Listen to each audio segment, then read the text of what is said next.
Hi, Catherine. Hi, Henry. Hi, fellow students and curious minds. Welcome back to the Learning Center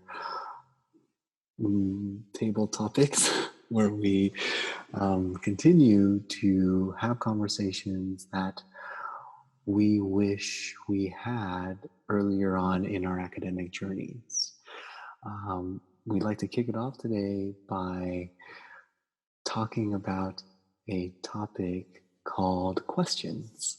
Um, so I will begin by asking Catherine a question, a specific question, and I will do my best in responding after her response.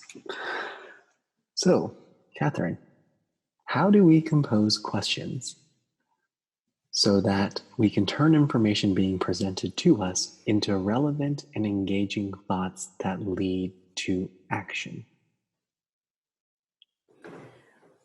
So I think one of the assumptions that I know that I made when I was a student was that I had to formulate the perfect question, and it had to be complex, and it had to be long, and it had to be the types of questions that my professors were asking when I went to their classes. But what I've realized over the course of many years of being a student and an instructor and involved in writing centers is that sometimes the best questions that we ask that are the most relevant ones are the ones that start with who we are and what we're interested in.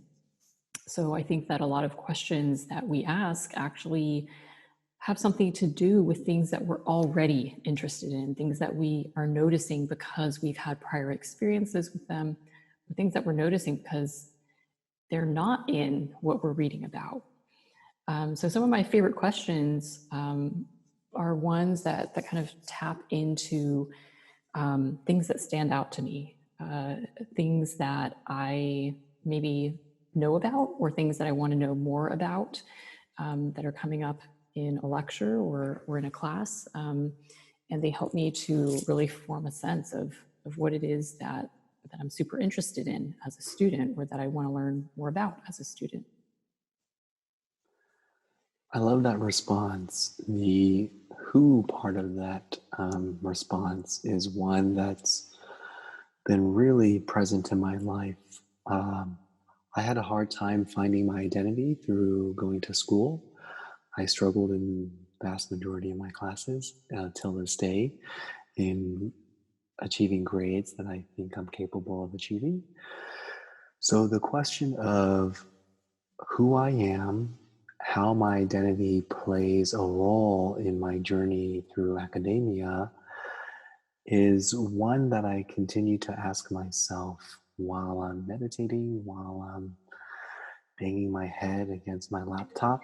Um, so it's definitely one that I am beginning to pay more attention to as I am navigating the challenges that arise as an undergraduate student at San Jose State. Um, Great.